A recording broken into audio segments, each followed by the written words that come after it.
I'm Jeff Cornwall, and this is The Entrepreneurial Mind. Today my guest is Mark Cleveland. We'll be back to talk with Mark after this.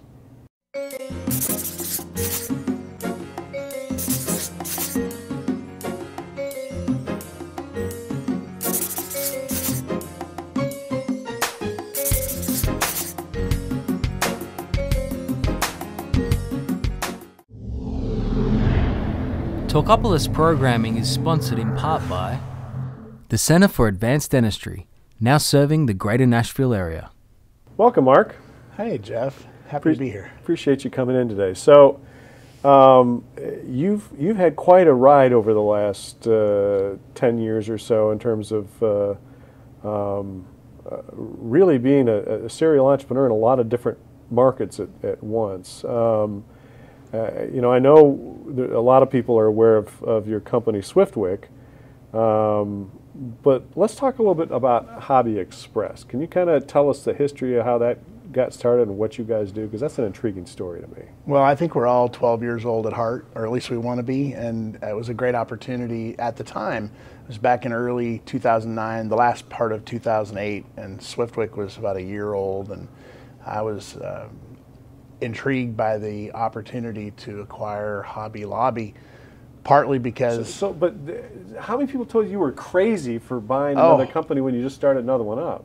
Well, so I'm an entrepreneur, right? I mean, it doesn't scare me. Right. It's just another task. And what you want to try to do is deploy your skills and talents and your effort, whatever your resources are, at the highest and best use. And so there was times when Swiftwick consumed all my time, and then there was times when Hobby Express consumed more or all or plus of my time. And it's an exciting opportunity. I thought at the time, I don't know how Hobby Lobby and Hobby Lobby can coexist. Right. Two companies of the same name. But I thought this was, a 45-year-old company at the time, right.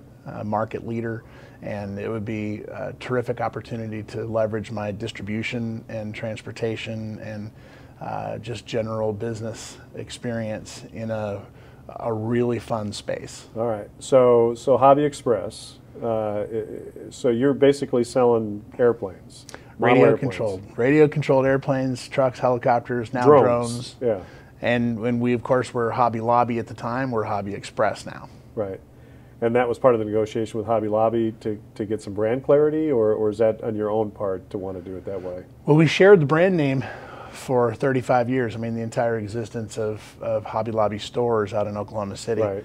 And took care of our customers. We had at a point in time agreed that there was no brand confusion. Right. They were in the craft business. I'm in the aircraft business.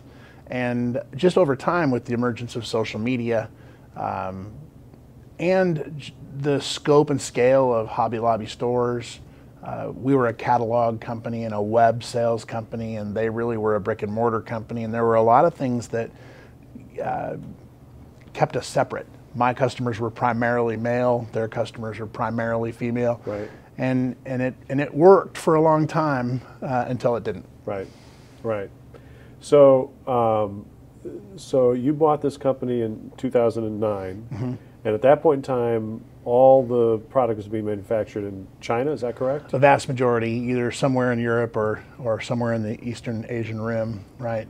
And so you made the decision to change that. Can you kind of talk about that story and how that came about and how that's worked out for you? Because it's actually a story I've heard from a couple of other people over recent times. There's this movement away from outsourcing manufacturing to deploying it back within the States. Yeah, I'm enchanted by the idea because I believe in it, Right. that we should be making things in the United States and we should be proud of manufacturing. And the processes are employing people. And, Right. we kind of we make decisions as managers and leaders to outsource something, but we make another decision to send it overseas. And then there's the carbon footprint and the other impacts that people don't typically measure. Your cost of capital deployed in that extended supply chain, Right. Quality control issues that are significant. Which are huge, yeah. And by the time you add them up to real costs, it does make a lot more sense to produce quality product in the first place here in the United States as a mission, So we brought the Telemaster as the example, really our flagship product. It's probably the oldest continuously produced balsa wood airplane kit. Okay. And it's a line of kits. So they're 24-inch wingspan and 36 and 4 feet, 6 feet, 8 feet, 12 feet. These are big. They'll take up a full fall build season, and then you'll get out there in the spring and fly it. And so the Telemaster is kind of famous in the industry. And I thought, what? That is an American originated product. It's got a long tail in terms of a brand. And it gave us a chance to re-engineer it too, to improve and use modern laser cutting technologies and more modern engineering techniques so that you can't build it poorly. Right. It's impossible to build a Telemaster poorly. And my management team at the time fought me on it, to be honest. Everybody wanted to engage in the project, but the additional cost and the risk, they're doing their job to express caution. And by the time we got done, we did sell it for relatively significantly more money than we had previously been selling the same product, but it was dramatically improved. Right. And the build experience was awesome, and the customers recognize that. And right now today I manufacture the entire kit line here in Middle Tennessee, and we're super proud of it, and I can't keep them in stock and I can't make them fast enough.